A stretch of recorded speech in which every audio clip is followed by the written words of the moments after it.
Here is your quick breakdown of the fighters to watch, the 5 fighters you need to pay attention to coming up at UFC 322. We'll start with Erin Blanchfield. Fresh off of a win over Rose Namajunas, now getting a matchup with Tracy Cortez as she tries to work her way back into title contention. Coming off of a loss against Fiorot and now a win against Rose Namajunas.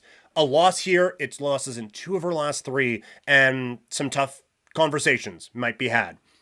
On the flip side, a win here, and now you can overlook a loss to Fiorot, who is a just perma challenger in women's MMA, and you have now a couple wins over a couple pretty solid fighters in Cortez and Namajunas. So this is a very big fight to kind of determine what path Blanchfield can go down here over the next 12 to 18 months.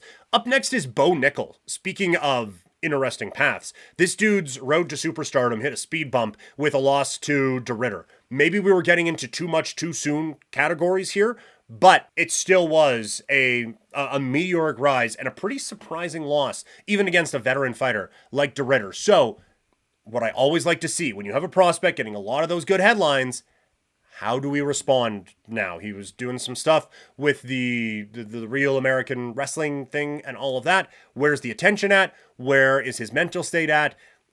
Rodolfo Vieira is not De Ridder, but he's not someone that you can just lay around with and, oh yeah, we'll get to him. That's fine.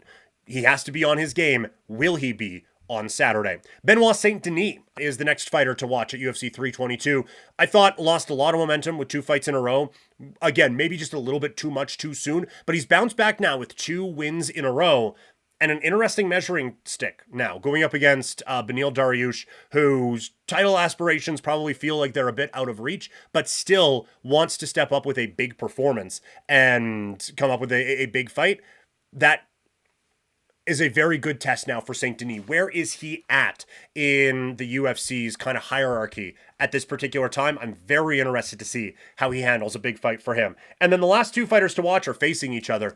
We could determine another title challenger at welterweight. The welterweight belt on the line in the main event, but just a bit before that, it's going to be Michael Morales against Sean Brady. Morales is 26 years old. He's undefeated, coming off of the biggest win of his career against Gilbert Burns, while Sean Brady has won 3 straight after a loss to Leon Edwards and is just perpetually in the title picture at 170 pounds. The winner of this going to have a very, very close eye on what happens in the main event with Jack Della Maddalena and Islam Makhachev. So those are the 5 fighters that I'm going to keep an eye on this Saturday at UFC 322. Who are you watching for? Let me know in the chat or in the comments.